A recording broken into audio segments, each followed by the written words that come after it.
अस्सलाम वालेकुम। इकबालियात क्यों जरूरी है? क्योंकि पाकिस्तान इकबाल ही की फिक्र का नतीजा है। कौम की डूबती हुई नफ्स को इस बात की शिद्दत से जरूरत है कि जिस वादे और ख्याल से ये अलग मुल्क हासिल किया गया, इसी फिक्र और फलसफे के खून को कौम की रगों में दौड़ाया जाए। अपने बच्चों की तरबियत में कलाम इकबाल को जरूर शामिल कीजिए। ये 5, 10 या 15 मिनट आपके लिए और इस पूरी कौम के लिए कीमती साबित होंगे। चैनल को लाइक करें, सब्सक्राइब करें, शेयर करें और वीडियो को इख्तिताम तक जरूर देखें। अब बढ़ते हैं अपने असल मौजू की जानिब। आज हम बाले जिब्रील की तफहीम के सिलसिले में गजल नंबर 12 के साथ जो है आपकी खिदमत में हाजिर हैं। पहला शेर है कि ज़मीर लाला महे लाल से हुआ लबरेज, ज़मीर लाला महे लाल से हुआ लबरेज, इशारा पाते ही सूफी ने तोड़ दी परहेज।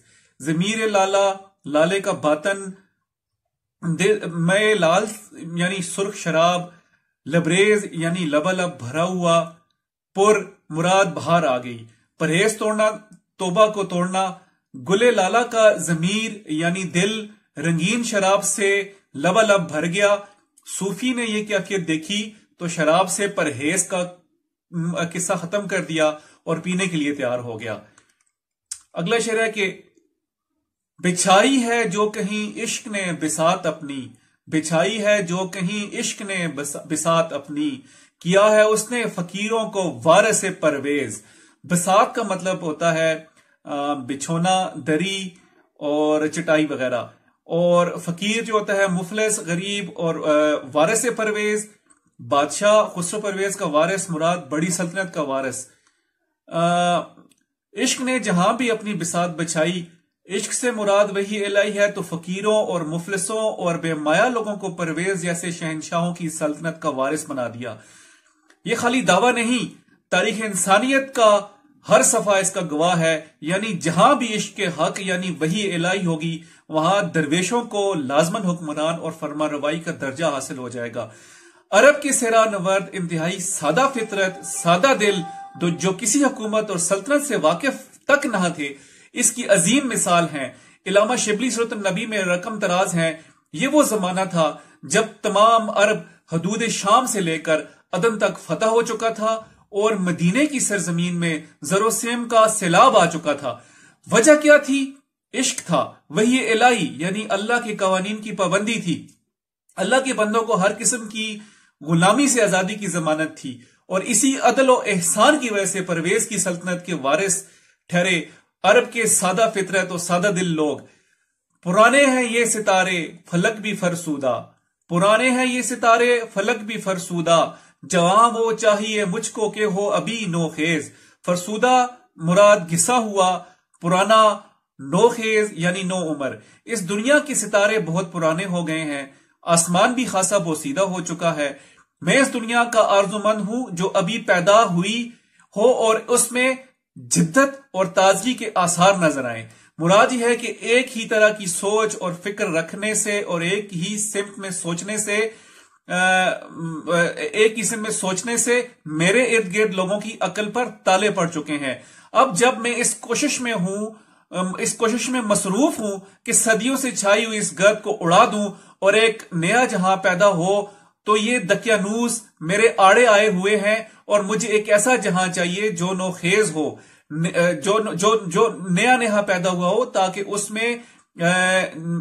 ताकि मैं जो महर में राजे दरूने खाना हूं तो इस नोखेज जहां को बनाने की कोशिश करूं, जहां नोखेज को अपनी फिक्र से नवाजूं ताकि वो सितारों पर कमेंट डाल सकें, नौजवानों को अपनी फिक्र से नवाज सकूं। झारे नोखेज के अल्फाज से पाकिस्तानी खुशबू भी आती है। अगला शेर है कि किसे खबर है कि हंगामाए नशूर है क्या, किसे खबर है कि हंगामाए नशूर है क्या, तेरी निगाह की गर्दश है मेरी रस्ता खेज। हंगामाए नशूर से मुराद क़यामत का शोर, निगाह की गर्दश, नजरें घुमाना, नजरें फेरना, रस्ता खेज यानी क़यामत किसी को मालूम नहीं कि क़यामत का हंगामा क्या चीज है, इसलिए कि किसी ने यह हंगामा देखा नहीं। मैं तो सिर्फ ये जानता हूं कि महबूब की निगाह का लुत्फ मुझसे फिर जाना ही मेरे लिए क़यामत है। اگلا شعر ہے کہ نہ چھین لذت آہے سحر گہی مجھ سے، نہ چھین لذت آہے سحر گہی مجھ سے، نہ کر نگاہ سے تغافل کو التفات آمیز۔ آہے سحر گہی صبح کے وقت آہو فہاں کرنا، تغافل بے توجہی، غفلت بے رخی، التفات آمیز توجہ کی آمیزش، توجہ دینا۔ صبح کے وقت کی آہو فریاد پہ جو لذت ملتی ہے، اے محبوب مجھے اس سے محروم نہ کر، میری آہو فریاد تیری بے پرواہی کا نتیجہ ہے، مجھے یہی پسند ہے کہ تو اس تغافل میں لطف و کرم کی آمیزش نہ کر۔ اگلا شعر ہے کہ دل غمی کے موافق نہیں ہے موسم گل، دل غمی کے موافق نہیں ہے موسم گل، صدائے مرغ چمن ہے بہت نشاط انگیز۔ دل غمی سے مراد غمگین دل، غمزدہ، موسم گل بہار کا موسم، مرغ چمن سے مراد باغ کا پرندہ، نشاط انگیز سے مراد ہے کہ خوشی پیدا کرنے والا۔ بہار کا موسم غمگین دل کو راس نہیں آتا، اس میں باغ کے پرندے جو نغمے گاتے ہیں وہ خوشی اور نشاط سے بھرپور ہوتے ہیں، اور غمگین دل ایسی فضا میں خوش نہیں رہ سکتا۔ اگلا شعر ہے کہ حدیث بے خبرہ ہے تو با زمانہ بساز، زمانہ با تو نسازت تو با زبانہ ستیز، یعنی حدیث بے خبرہ سے مراد ہوگی نہ سمجھ لوگوں کی بات، تو با زمانہ بساز، تو اپنے آپ کو زمانے کے موافق بنا لے۔ بے خبروں اور حقیقت ناشناسوں کا قول ہے کہ تو اپنے آپ کو زمانے کے موافق بنا لے۔ جو لوگ زندگی کی حقیقتوں سے آگاہ ہیں ان کا اصول یہ ہے کہ زمانہ اگر مجھ سے موافقت نہ کرے تو اس کے خلاف جنگ کے لیے تیار ہو جا۔ مطلب یہ ہے کہ عالی ہمت جوان مرد زمانے کو بزور اپنے پیچھے چلاتے ہیں، جو لوگ ہمت سے خالی ہوتے وہ زمانے کے پیچھے چلتے ہیں۔ اور اسی کے ساتھ یہ تھی غزل نمبر 12۔ اگلی غزل کے لیے اگلی ویڈیو کا انتظار کیجیے۔